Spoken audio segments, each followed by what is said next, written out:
Todos dormimos. ¿Pero por qué? El sueño sigue siendo un puzzle excepcional. Hace ya milenios que conocemos la función de la alimentación, la hidratación y la reproducción. Sin embargo, el sueño sigue siendo un misterio. ¿Por qué hay gente que se pasa las noches dando vueltas y gente que nada más apoyar la cabeza en la almohada cae frita? Hoy la investigación más puntera nos ofrece una nueva perspectiva sobre el cerebro dormido. ¿Cómo podemos potenciar y mejorar la calidad y la cantidad de nuestro sueño? Ahora mismo solo vemos la punta del iceberg. Si alguna vez has pensado que dormir era una pérdida de tiempo, deberías replanteártelo. Cuanto más sabemos, más nos damos cuenta de que no se puede prescindir del sueño. Un buen sueño reparador es posiblemente la cosa más importante que podemos hacer cada día. Creo que el sueño es uno de los misterios más imperecederos del mundo científico. Nos pasamos una tercera parte de nuestra vida durmiendo, sumidos en una especie de estado de inconsciencia, inertes, incapaces de llevar a cabo ninguna de las cosas que consideramos importantes en la vida, como son comer, cuidar de nuestros hijos, aparearnos. ¿Por qué nos pasamos una tercera parte de nuestra vida en un estado tan improductivo e indefenso? La cuestión del efecto del sueño en nuestro cerebro y en nuestro cuerpo noche tras noche sigue estando muy abierta. Es algo que lleva siglos desconcertando a los científicos. Es como un gran agujero negro. No terminamos de entender por qué dormimos ni lo que nos pasa en el cerebro mientras lo hacemos. Pero de una década a esta parte, los expertos en este campo han comenzado a desvelar los misterios del sueño. Y lo que están descubriendo es alucinante.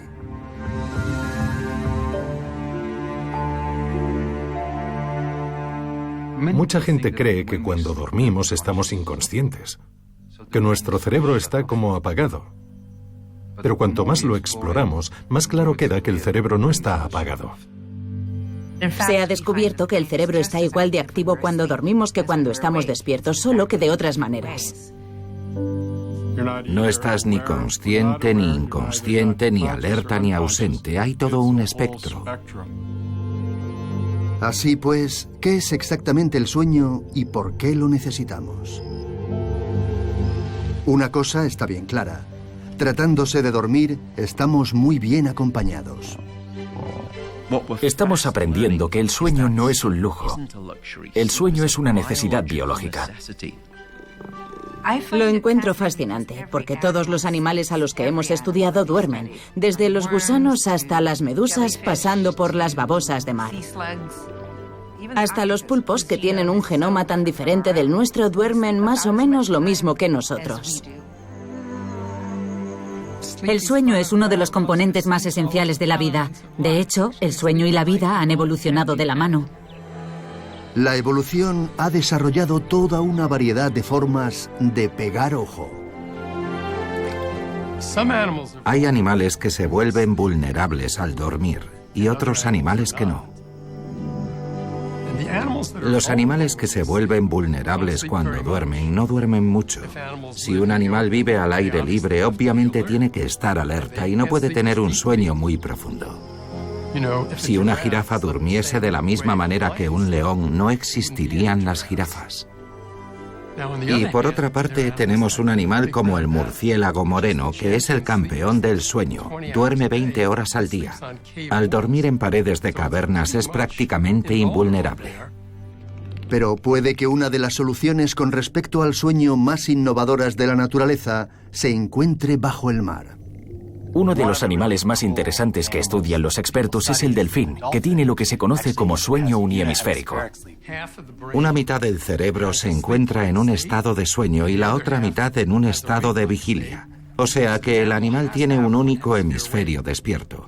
De hecho, si anestesiamos a un delfín, deja de respirar. Y en el caso de los lobos marinos, como el que tenemos nadando detrás de mí, cuando el hemisferio derecho está dormido, la aleta izquierda, que está controlada por el hemisferio derecho del cerebro, está inactiva y su cuerpo adopta una postura asimétrica. Basta con mirarlo para saber qué hemisferio tiene dormido. Los lobos marinos y los delfines no están solos.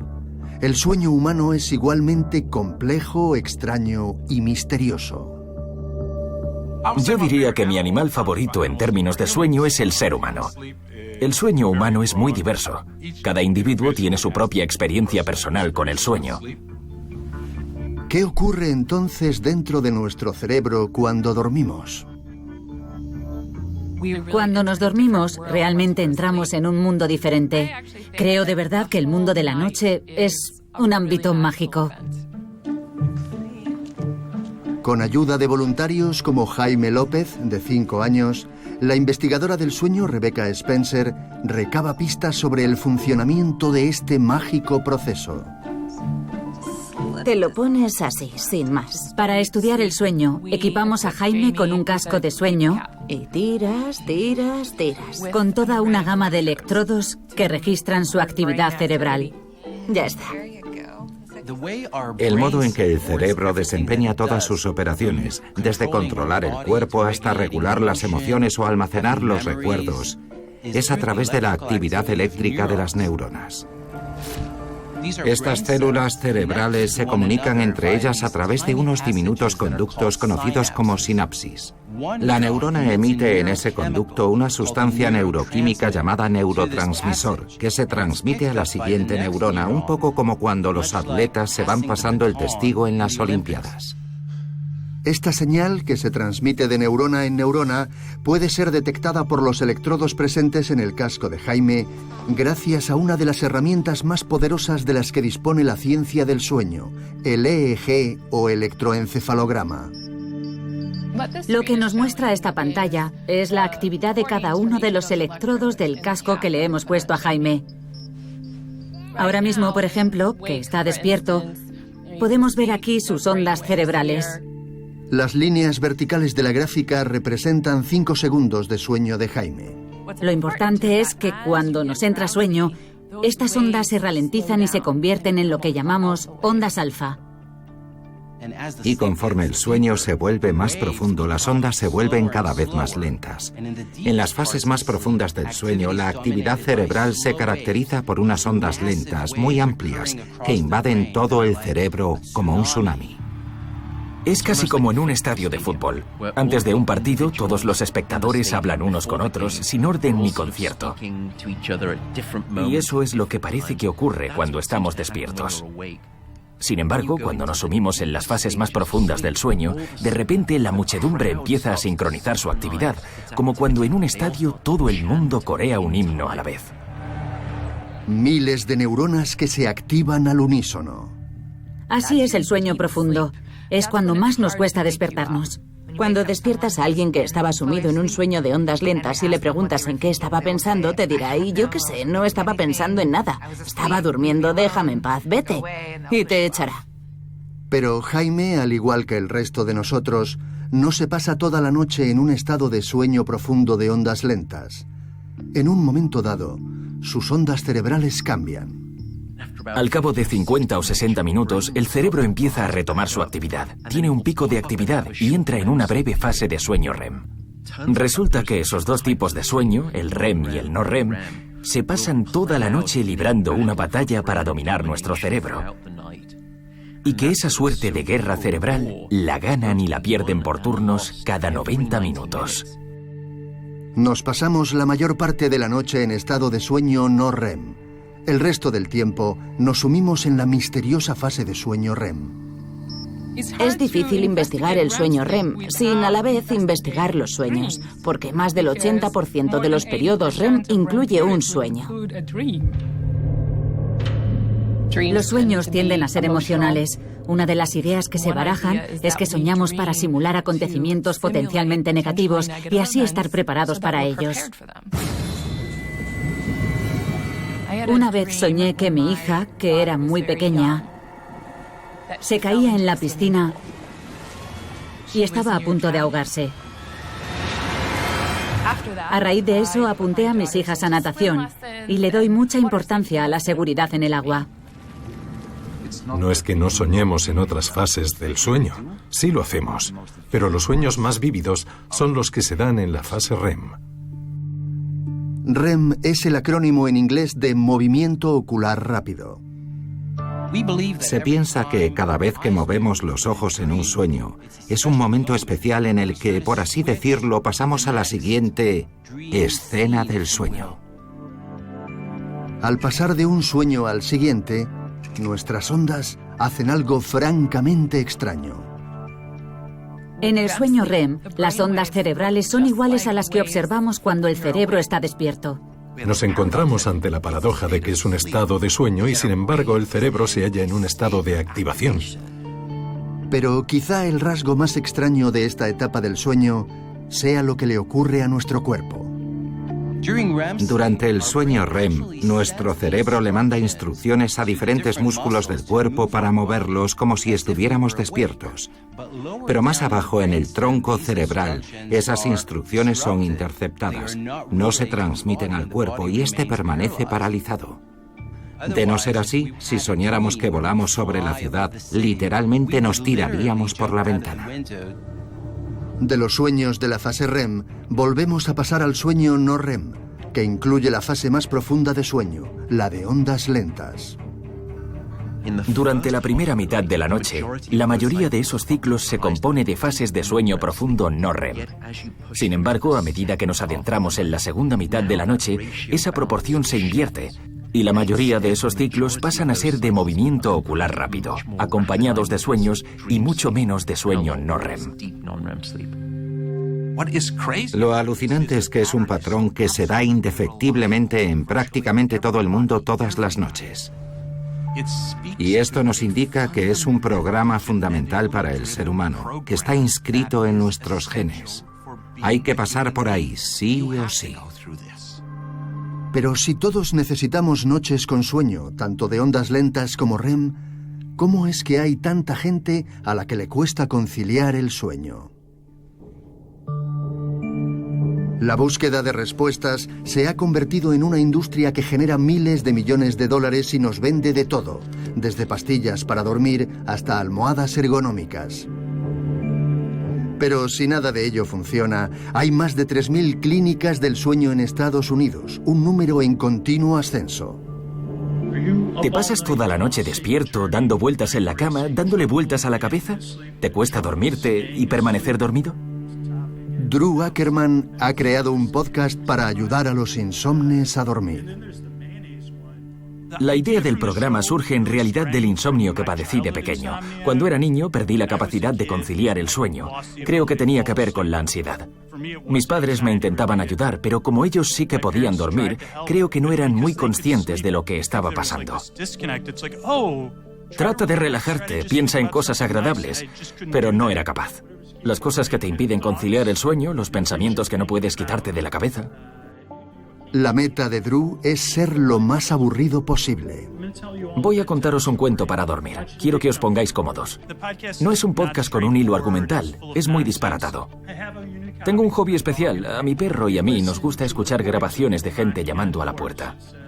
Esto le permite a la gente desconectar o seguirme solo a medias. No quiero que sientan una presión social para hacerme caso. Y no faltan oyentes deseosos de desconectar.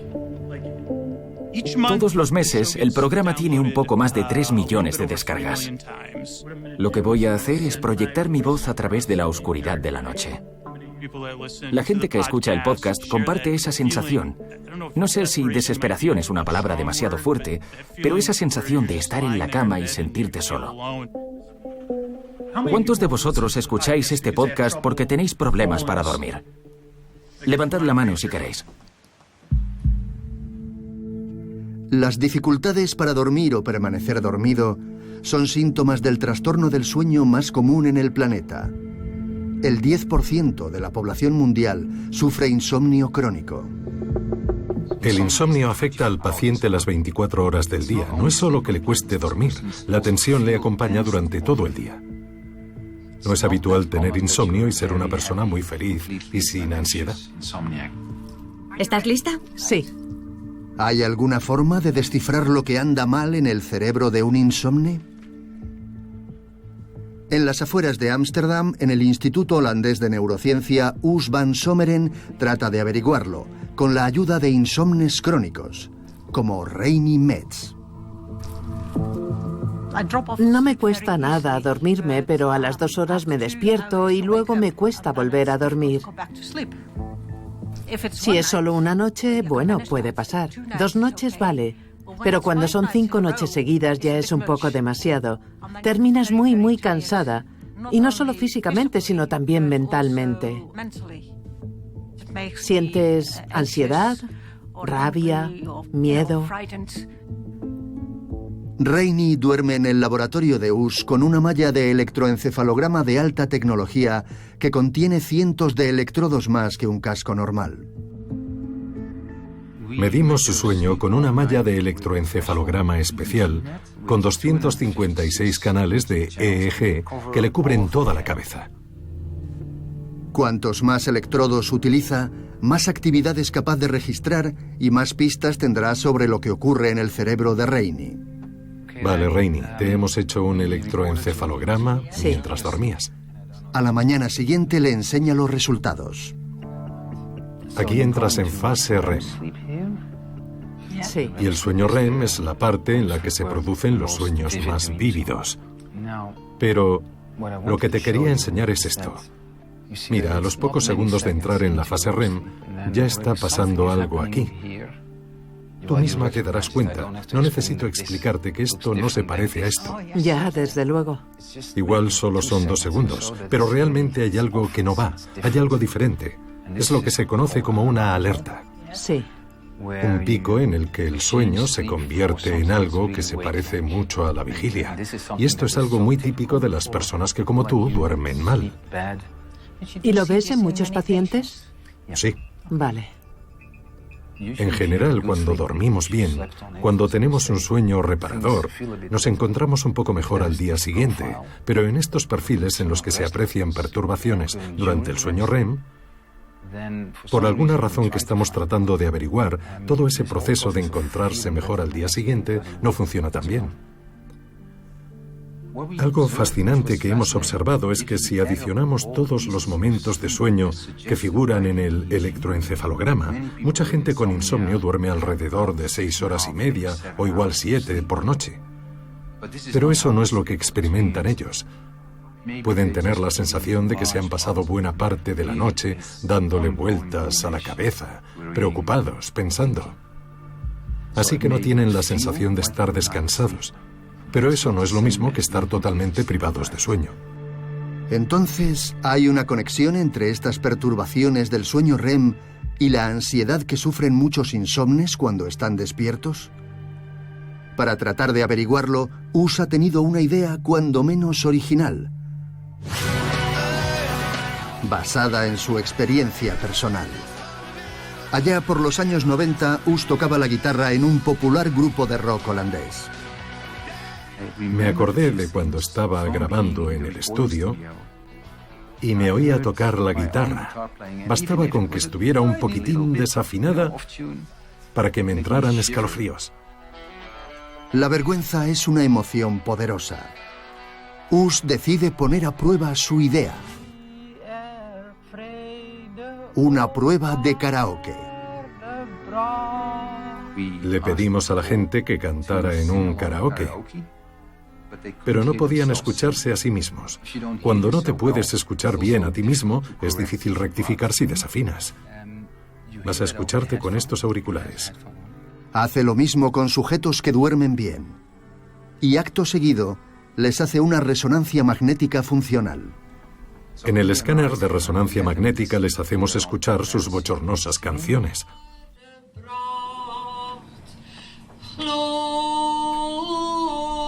Mientras Rainey se escucha cantar, la resonancia magnética escanea la actividad de una parte del cerebro conocida como la amígdala. Tenemos 2, una en cada hemisferio cerebral. Suelo decir que la amígdala es como la sirena o la señal de alarma del cerebro. Si hay alguna cosa de la que tenemos que estar pendientes, bien porque es peligrosa, bien porque es importante, la amígdala se nos activa. Los sujetos se oían cantar desafinando mucho y eso activaba su amígdala. Es decir, que se les disparaban las alarmas. Las alarmas saltan tanto en los insomnes como en los sujetos que duermen bien. Para Us no es nada sorprendente, pero su prueba aún no ha terminado. Les pedimos pasar la noche en una unidad de sueño y a la mañana siguiente repetimos el proceso. Les volvemos a hacer una resonancia magnética funcional. En el caso de los sujetos que duermen bien, los resultados ya no son tan malos. La amígdala de alguien que duerme bien se calma, pero al insomne no le ocurre lo mismo. En su caso, los resultados eran muy diferentes. Cuanto más sueño REM tenían, peor era su estado. No solo la amígdala no se adaptaba a lo largo de la noche, sino que en muchos pacientes con insomnio a la mañana siguiente la amígdala podía estar incluso más activa. Están cargados de una angustia que van arrastrando al día siguiente y al siguiente y al otro. Si pudiéramos cambiar su ciclo de sueño REM intranquilo, quizá podríamos ayudarles a aliviar su angustia. Pero los insomnes no son los únicos que sufren un sueño REM intranquilo. Los investigadores también están explorando su impacto en el trastorno por estrés postraumático. El trastorno por estrés postraumático es un trastorno vinculado a la memoria. Si un individuo pasa por una o más experiencias traumáticas muy estresantes, le va a coger miedo a cualquier cosa que le recuerde ese trauma. Como el olor de un incendio forestal o los sonidos ensordecedores de la guerra. Los traumas son tan poderosos que nos pueden perseguir hasta en nuestros sueños. La gente con trastorno por estrés postraumático tiene miedo a dormirse o no duerme muy bien por culpa de las pesadillas. Una vez cobran forma, esas pesadillas pueden subsistir durante décadas. En su laboratorio de la Universidad de California en Los Ángeles, Gina Poe busca la forma de evitar que esas pesadillas recurrentes cobren forma. Una de las cosas que hay que hacer para estudiar los efectos de los traumas en el sueño es exponer a animales a fuentes de estrés. Es la parte que menos me gusta de mi trabajo, pero no hay otra manera de estudiarlo. Colocan a las ratas en una cámara donde escuchan un tono, seguido de una descarga eléctrica. No es una descarga lo bastante potente para hacerles daño o como para que se les formen ampollas en las patas, y solo dura un segundo. Pero es suficiente para hacerles chillar y dar un respingo como de ¿qué? Durante la próxima hora y media, las ratas oirán el tono y recibirán la descarga. De esta forma acaban asociando el tono con el miedo a recibir una descarga. Luego se les devuelve a sus nidos para que puedan dormir. Pero su sueño es de todo menos reparador. Hemos descubierto que las fases de sueño REM de una rata que ha padecido un trauma pueden ser hiperactivas. Es una especie de sueño REM, pero a lo bestia, similar al que se ve en los pacientes con trastorno por estrés postraumático. Gina ha tenido una idea novedosa. Después de recibir las descargas eléctricas, la mitad de las ratas se van a dormir inmediatamente, mientras que a las otras las mantienen despiertas durante unas 6 horas. En ese intervalo comen, juegan y tienen ocasión de calmarse antes de conciliar el sueño. Al día siguiente las trasladamos a un entorno con un olor diferente, colores diferentes, una iluminación diferente. De hecho, el único elemento que se mantiene igual es el tono que sonaba antes de las descargas.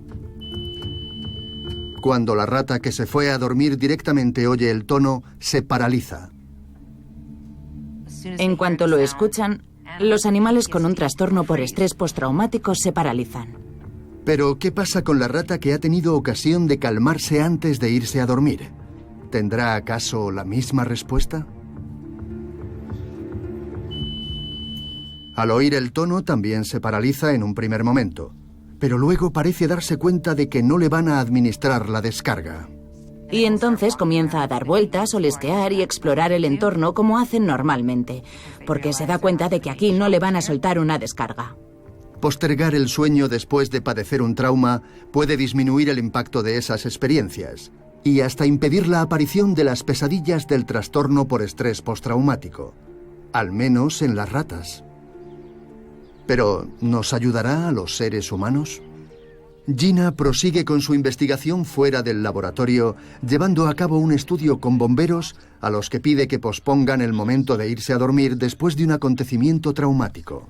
Le hemos pedido a unos bomberos que hagan lo que sea que suelan hacer para relajarse y desconectar después de un trauma.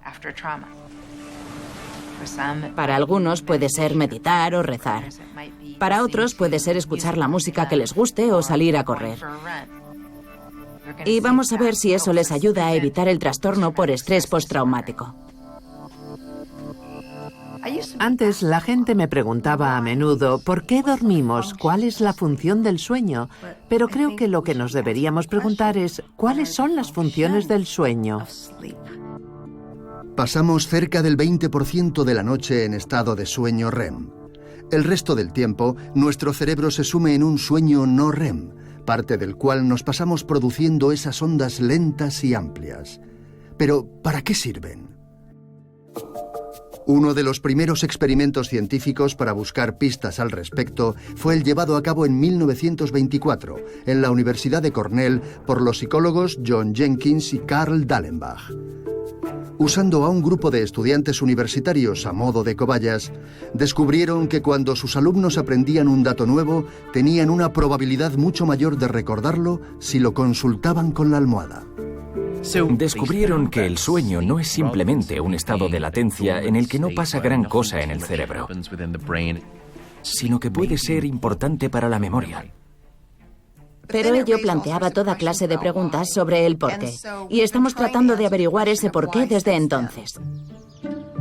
En la Universidad de Arizona, la psicóloga experimental Rebecca Gómez investiga el porqué junto a una estudiante de posgrado, Catherine Esterlin, con la ayuda de una generación de alumnos más jóvenes, unos bebés. ¿Estás listo? ¡Sí! ¿Cómo contribuye el sueño a ayudarles a aprender y recordar palabras nuevas? ¡Anda, un feto! Les enseñamos a estos niños palabras nuevas para nombrar objetos completamente nuevos. ¡Mira esto! Usamos esta información completamente nueva para medir la capacidad de su cerebro para formar recuerdos completamente nuevos, completamente novedosos. ¡Hala! ¡Una VIP!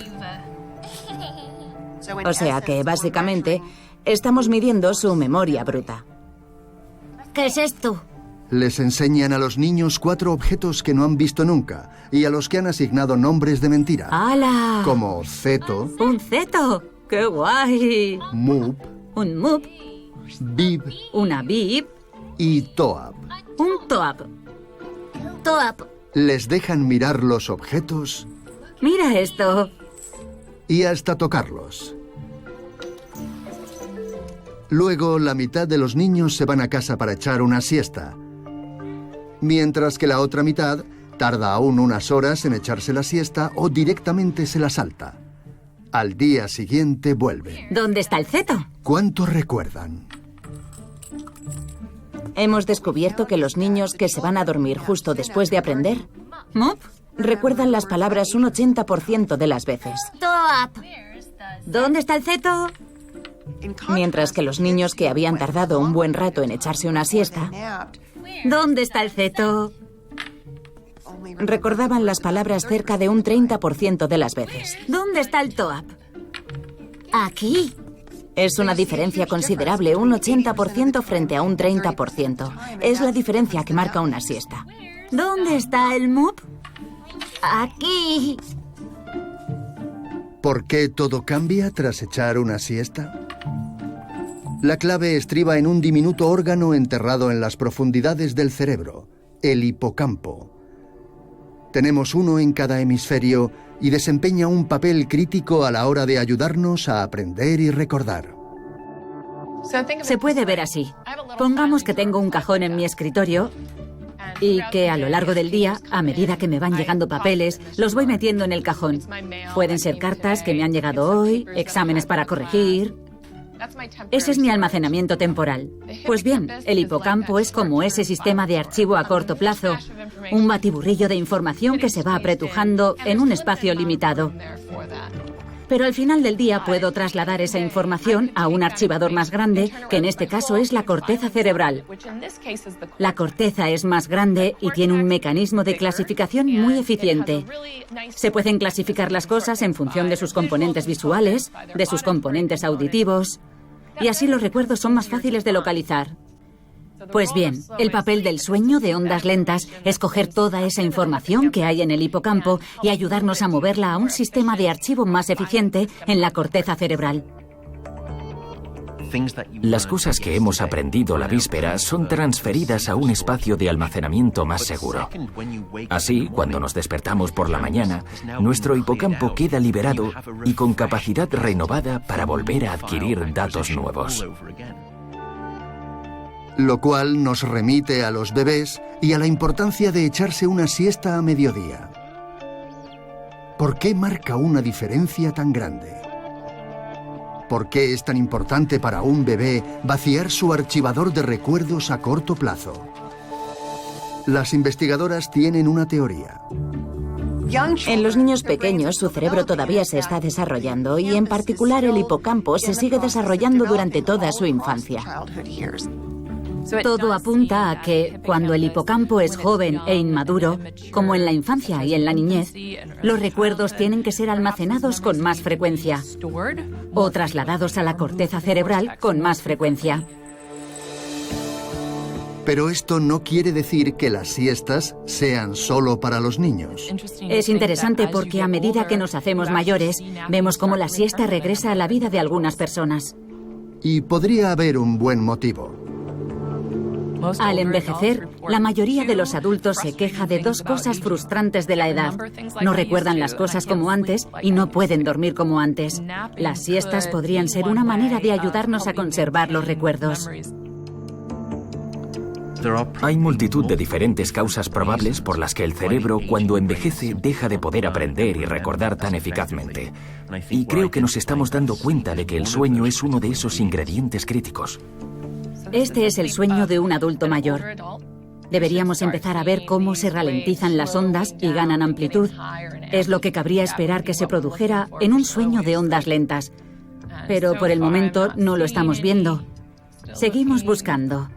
La persona está dormida, pero no tiene el sueño de ondas lentas que se podría observar en un joven adulto. Parece ser que la calidad de nuestras ondas cerebrales, su profundidad y su tamaño son un buen indicador de nuestra capacidad de darle al botón de guardar para generar nuevos recuerdos. ¿Habrá alguna forma de mejorar esas grandes ondas lentas para aumentar nuestra capacidad de darle al botón de guardar? Los investigadores del sueño están explorando una idea radical. Una de las cosas que más nos interesan es cómo podemos potenciar y mejorar nuestra calidad de sueño y nuestra cantidad de sueño, utilizando no fármacos, sino sonidos. Marion Smith, de 80 años, está participando en un estudio sobre el sueño. Para cuantificar la calidad de sus ondas lentas, le colocan un único electrodo en la frente. La cinta elástica está equipada con unos pequeños auriculares, por los que Marion escuchará un pulso sonoro cuidadosamente cronometrado. Buenas noches, nos vemos mañana. Nuestra paciente, la señorita Smith, está durmiendo claramente. Se está sumiendo en un sueño profundo. Examinando las ondas cerebrales captadas por ese único electrodo, Phyllis dispone de toda la información que necesita para evaluar la calidad de las ondas lentas de Marion. Son unas ondas lentas grandes, pero hay muy pocas. Y eso es muy típico de la gente mayor, que tiene ondas lentas de baja amplitud y que no son seguidas. A continuación, un algoritmo informático especial mide las ondas para determinar el mejor momento en el que emitir un sonido particular. La pulsación de ruido rosa. Le emitimos ráfagas muy breves, muy cortas, de 50 milisegundos, de ruido rosa, y las vamos alternando con momentos de silencio durante todo el tiempo que la persona está sumida en un sueño profundo. Se puede considerar que las ondas sonoras producidas por el ruido rosa le dan a las ondas cerebrales de Marion un pequeño empujón, como un niño en un columpio o una esfera en un péndulo de Newton. Lo que intentan de algún modo es cantar al unísono con esas ondas cerebrales. Se trata de potenciar el tamaño de esas ondas cerebrales estimulándolas. Es maravilloso. Lo que buscamos es que todas las ondas tengan este aspecto amplio y robusto. Hasta cuando dejamos de estimularlas, se observa un aumento en las ondas lentas. Phyllis ha descubierto que con un empujoncito basta. Lo que observamos es que no solo se puede aumentar la amplitud, es decir, la altura de esas ondas lentas, lo cual ya es muy importante, sino que también podemos aumentar su frecuencia. Esto quiere decir que se podría prolongar la cantidad de ondas lentas. Y es una perspectiva maravillosa porque demuestra que el cerebro, por envejecido que esté, es capaz de generar esas ondas. Potenciar las ondas lentas no solo podría mejorar nuestra memoria. Según las investigaciones más recientes, durante esta fase del sueño, el cerebro podría llevar a cabo tareas críticas de mantenimiento. Se ha descubierto que nuestro cerebro se deshace activamente de sus desechos celulares mientras dormimos. Es igual que cuando vas a París y ves que a las 5 de la madrugada están limpiando las calles. Durante ese periodo de desconexión, el cerebro elimina todos sus desechos. Podría existir un vínculo entre el sueño y las enfermedades neurodegenerativas como el Alzheimer, y podría tener que ver con el proceso de mantenimiento cerebral que se produce específicamente durante el sueño de ondas lentas. Queda mucho trabajo por hacer en ese campo. Ahora solo vemos la punta del iceberg. Mientras los investigadores exploran nuevos modos de ayudarnos a dormir lo necesario, millones de personas luchan contra las ganas de dormir y trasnochan más de la cuenta, atrapadas en las redes de la tecnología. Prácticamente todo el mundo experimentará la privación de sueño en algún momento. Entre otras cosas por culpa de la invasión de la televisión hace 50 años y hoy de los ordenadores y teléfonos. Hay que apagar todos esos dispositivos. En algún punto de la infancia, los miembros de las naciones occidentales industrializadas empezamos a dejar atrás la idea de que dormir es útil. Antes bien, nos convencemos de lo opuesto, de que hay que reducir las horas de sueño. Allá por el año 1964, Randy Garner, de 17 años, batió el récord Guinness permaneciendo 11 días seguidos despierto. Uno de estos jóvenes ostenta un insólito récord mundial. ¿Cómo os llamáis, por favor? Me llamo Randy Garner. Me llamo Randy Garner. Este experimento le valió el primer puesto en la feria de ciencias de su colegio y causó sensación a nivel nacional. Acabó saliendo en To Tell the Truth, Contar la Verdad, un programa de televisión. Al parecer fue la noticia de la que más se escribió en el mundo, después de JFK y los Beatles. Número 2. ¿Cómo pasabas el tiempo mientras los demás estaban durmiendo? Siempre estaba con alguien. De los dos chicos que me ayudaban, uno dormía y el otro estaba despierto. Bruce McAllister era uno de esos chicos. A la gente no le interesaba el aspecto científico, le interesaba el drama. El experimento trascendió el ámbito de la ciencia escolar cuando el investigador del sueño, William Dement, se sumó al equipo. Y se trajo un electroencefalógrafo portátil, un aparato que no habíamos visto antes. Mandó los resultados de los encefalogramas a un superordenador, un modelo Cray en Arizona. Y ese ordenador concluyó que había partes de su cerebro que estaban dormidas mientras las otras permanecían despiertas. Su cerebro estaba dando cabezadas por partes. Así es como el cerebro humano sobrevive a estas situaciones. Aunque Randy pareciera completamente despierto, había partes de su cerebro que no lo estaban. Es lo que la neurociencia llama hoy microsueños. Un microsueño se puede producir cuando llevamos mucho tiempo despiertos y nuestro cerebro está tan desesperado por dormir que se puede quedar dormido durante un intervalo muy corto de entre 3 y 15 segundos. A todos nos ha pasado alguna vez. Se nos cierran los ojos y damos una cabezada que dura unos segundos, así. Todos somos muy educados y hacemos como que no nos hemos dado cuenta, pero a veces cuando hablamos con alguien se empieza a quedar dormido y vemos cómo va perdiendo tono muscular, empieza a cabecear, se le caen los párpados y los ojos se le ponen en blanco. Si la persona está conduciendo, podemos ver cómo las manos se le van aflojando en el volante. Basta con que dejemos de prestar atención a la carretera durante 200 milisegundos para que el coche se meta en otro carril. Cuando estamos faltos de sueño, nuestro cerebro se duerme, nos demos cuenta o no. Esto se debe a que es nuestra biología la que toma las riendas. Dos procesos diferentes determinan el sueño. El primero es nuestro ritmo circadiano, nuestro reloj biológico. Una de las señales que nos mantiene despiertos a lo largo del día es el reloj circadiano, que viene a ser como una especie de despertador interno. Allá por el año 1938, en un mítico experimento, el investigador del sueño Nathaniel Kleitman se fue con uno de sus alumnos a vivir a una cueva subterránea. Pasaron un mes sin ver la luz del día, poniendo a prueba el poder de su despertador interno. Incluso sin luz, el reloj sigue haciendo tic-tac. Pero si añadimos la luz a la ecuación, el ciclo puede variar. Todas las mañanas, con la luz, nuestro reloj se mueve en un sentido, por las tardes se mueve en el otro sentido. O sea que se puede atrasar y adelantar.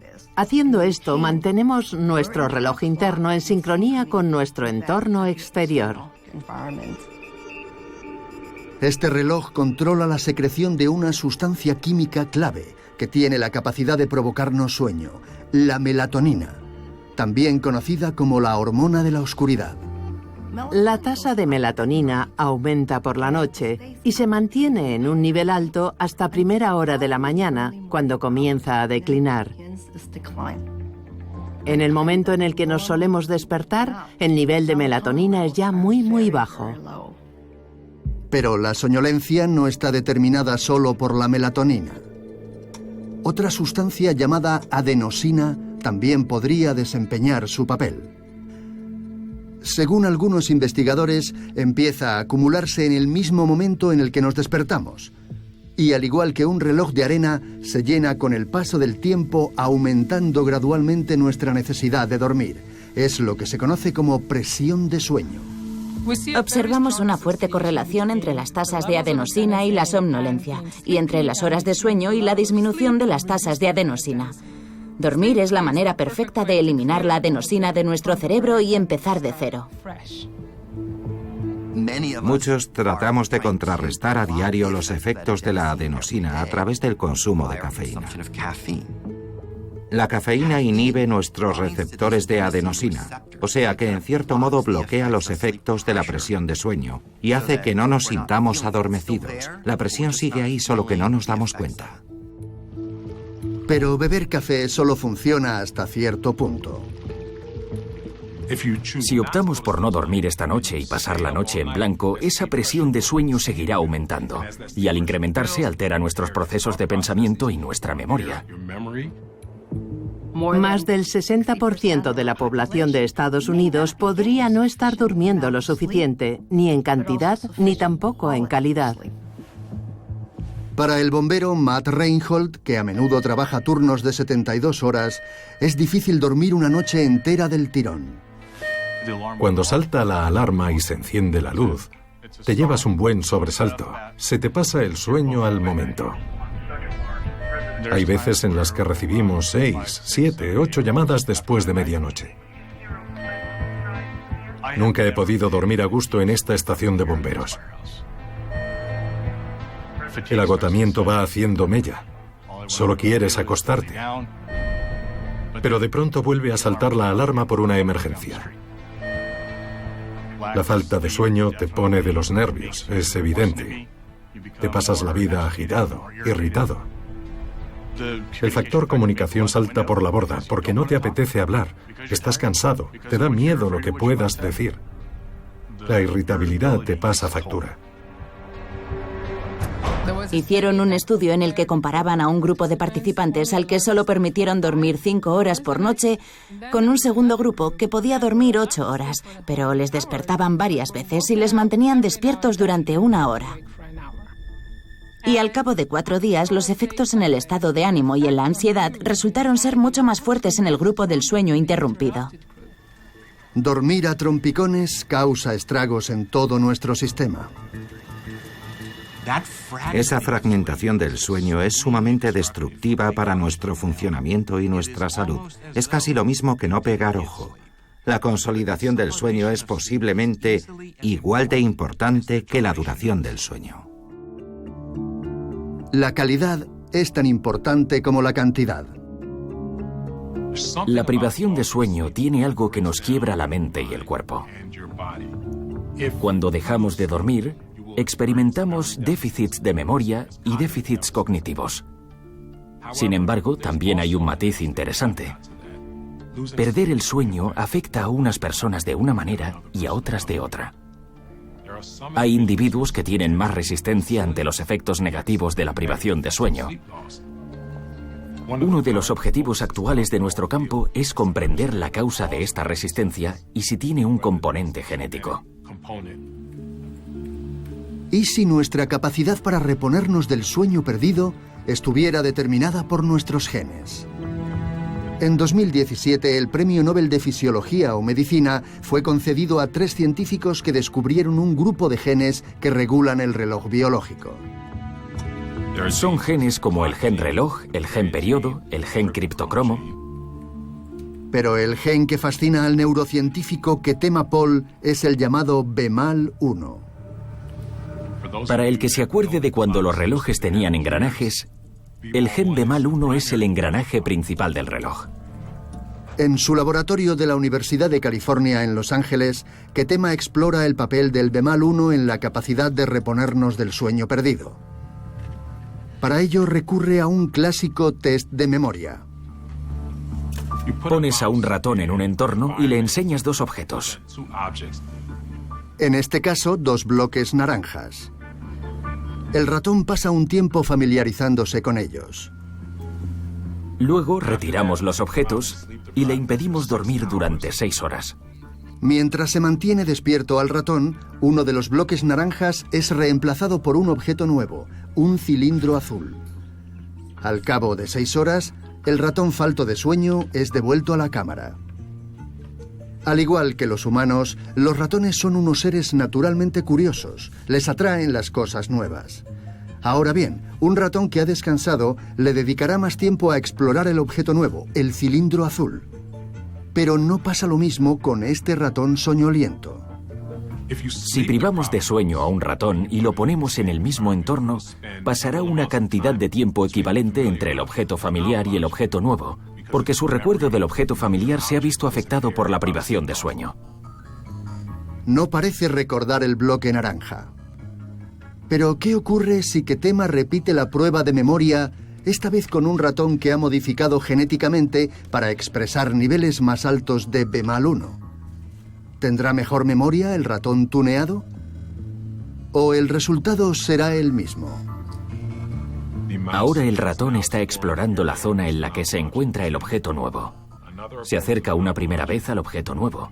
Sigue explorando la zona. Se acerca una tercera vez al objeto nuevo. Lo olisquea, lo explora.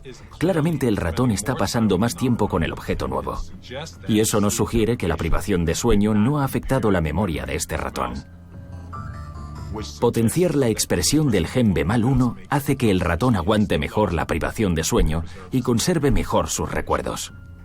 Pero esta no es la única sorpresa, pues resulta que los caminos del BMAL1 son inescrutables. La B de BMAL1 es de brain, cerebro, y la M es de muscle, músculo.